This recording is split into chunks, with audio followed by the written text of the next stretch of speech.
This is the eHealth Radio Network, your source for health advice on demand. And now your host, Eric Michaels. Thanks for joining us once again here on the eHealth Radio Network. This is your host, Eric Michaels. eHealth Radio gives you the most current health information, news, and advice featuring some of the leading innovators in healthcare and wellness who are changing healthcare as we know it. For more eHealth Radio reports, we invite you to visit our main radio channel site at eHealthRadioNetwork.com. Today we're visiting with Dr. Richard Berger, a world-renowned orthopedic surgeon at Midwest Orthopedics at Rush and assistant professor at Rush University Medical Center in Chicago, Illinois. The pioneer of minimally invasive technique, Dr. Berger was the first in the world to perform outpatient hip and knee replacement surgery and has done over 12,000 surgeries, more than any surgeon. Dr. Berger, thanks for joining us here today on eHealth Radio. Eric, thank you so much for having me. It is an absolute delight to be with you. I appreciate it. Thank you. You're more than welcome, and certainly an honor and a pleasure to have you with us here today. So to start things off today, if you would, get into a little bit about your background, what actually got you started in orthopedics, what makes your approach to joint replacement unique, and who are the patients that you normally see. Hit on that, if you would, to get things underway. Well, it's a great question. So I've really always been interested in human motion. When I was a little kid, my dad would make the displays window for Macy's in New York City and take these figurines and set them in motion and make them move like real people and real figures, and it really got me interested in human motion. I went to MIT where I got a degree in mechanical engineering and did a lot of research in biomechanics, studying human motion and how people moved and how joints worked, particularly the hip and the knee. And this obviously inspired me to go to medical school and do orthopedics and go into hip and knee replacement. I've used my engineering degree to develop new kinds of surgery. I invented minimally invasive hip and knee replacement, where you do the hip and knee replacement without cutting the muscles, ligaments, or tendons. This allows our patients to get better, faster, and more completely. So instead of healing with scar tissue, they don't need to heal much at all. They can get back to their lives almost immediately, so much so that we took a procedure which took about 5 or 7 days in the hospital and made it outpatient. So a patient would go home a couple hours, right back home after their hip or knee replacement, and really get back to their lives very, very, very quickly. Very little physical therapy, very little downtime, and really get back to the things that they love, whether that's running or extreme sports like mountain climbing, or even just walking around the block with your dog. Whatever you want to do, you can do. In addition, my engineering degree helped me develop and design surgical instruments and actually the pieces that go in that are used now all over the world. So that's my background, and we're helping lots and lots of people. As we said before, I've done about 12,000 outpatient hip and knee replacements now, more than anyone else in the world. That right there is quite impressive, and we really appreciate what you do in this space as well, and an interesting background, I might add. Now, during the pandemic, many physicians quickly pivoted to the telehealth platform to continue seeing patients. Can you discuss this shift, how it has affected your work with patients? Sure. When you're in the room with a patient, I use my hands to examine the patient, examine the joint, and really see how handicapped they are from their arthritis. I can watch the patient walk down the hallway. We look at the x-rays together. It's a wonderful opportunity for me to get to know them and them to get to know me as well. However, I can also do just about all of these things on the computer screen as well, and I can ask them to move their joints or even enlist a family member to help with the exam. And we can do just about everything now on the computer screen as we were able to do in person. During the lockdown, I had a huge epiphany, at least for me. When we were forced all to stay at home back a year ago, I realized what it was like to live in the world with terrible arthritis. Imagine a world that you just can't get out of your house because it hurts to move. You can't get down the stairs. You just can't navigate. And that's what it was like for all of us when we were in lockdown. Imagine what that's like now for patients who have arthritis. They have that always. So imagine how difficult that would be to get to a doctor's office, to get down your stairs, to get in a car, to get to the doctor, and then do the whole thing over to get back home. So virtual visits are just making it easier for my patients, easier to get to come see me so they don't have to live with that arthritis and they can get back and take back their lives.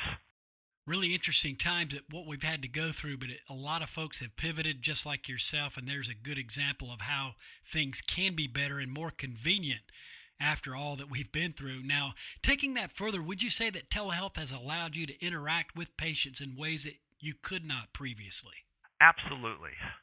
Every day my team and I are discovering new ways to do the virtual consultation to help our patients and better care for them. It's remarkable. You would think that telehealth is actually not as good, but in some ways it's actually better. We can really see what's going on in our patients' lives. In the clinic, when they're coming to see us, they might tell us about a problem they have, but they often don't really disclose how difficult it is to get around their house and do normal activities. We can now use telehealth as a window into their life, into their pain, and into their immobility to see them how they would do daily activities, such as making a meal, washing clothes, cleaning their house.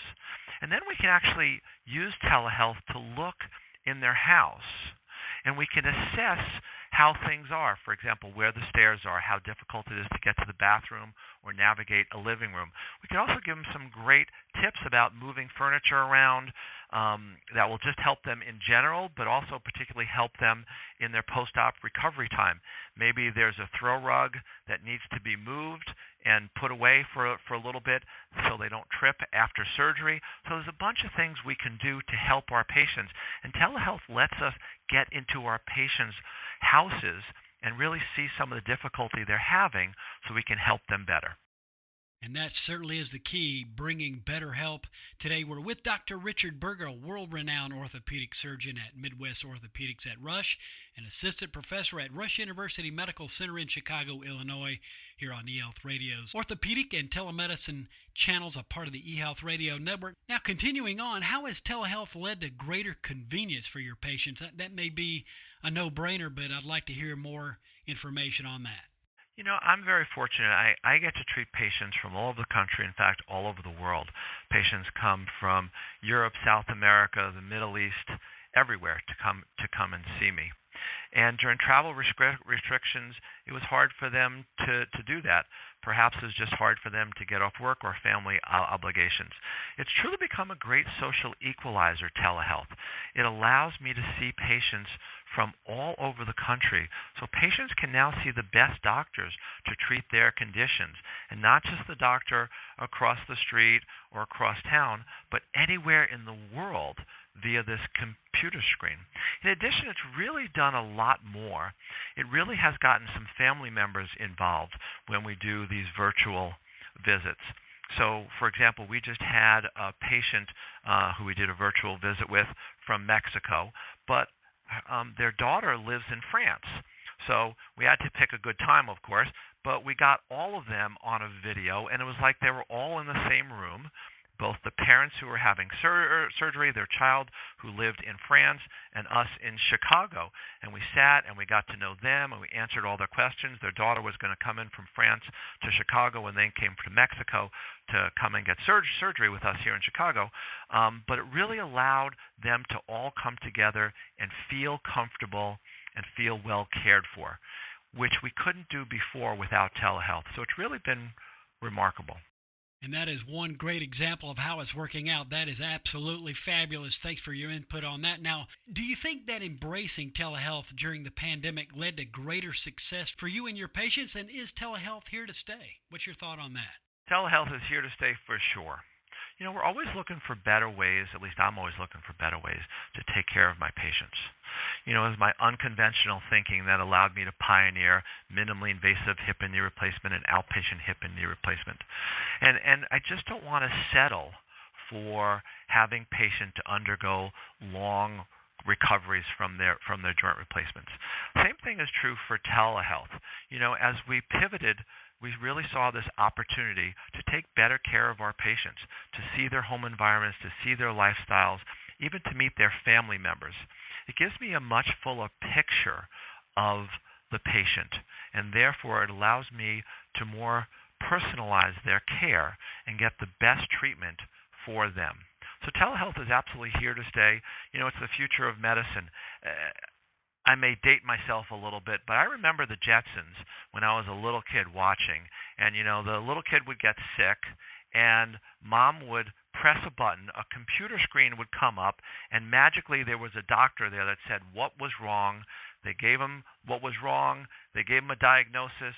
They gave him a treatment, and the kid would get better. You know what? That's here today. The Jetsons are here today. You can get on a computer screen now and see me from anywhere in the world. I can tell you what's wrong. I can give you a solution that minute, which is just remarkable. It certainly is, and really good to talk about telehealth and the advantages and the conveniences it does bring to health care.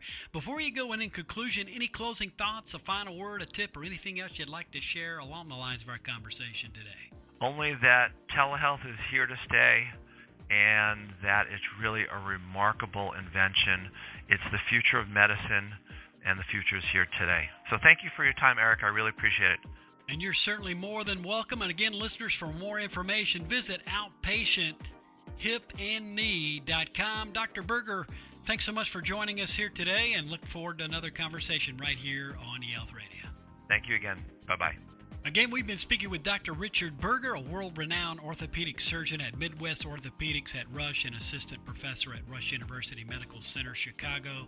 And once again, for all the details, visit outpatienthipandknee.com. And again, this has been your host, Eric Michaels, and we do thank you for your continued support of the eHealth Radio Network.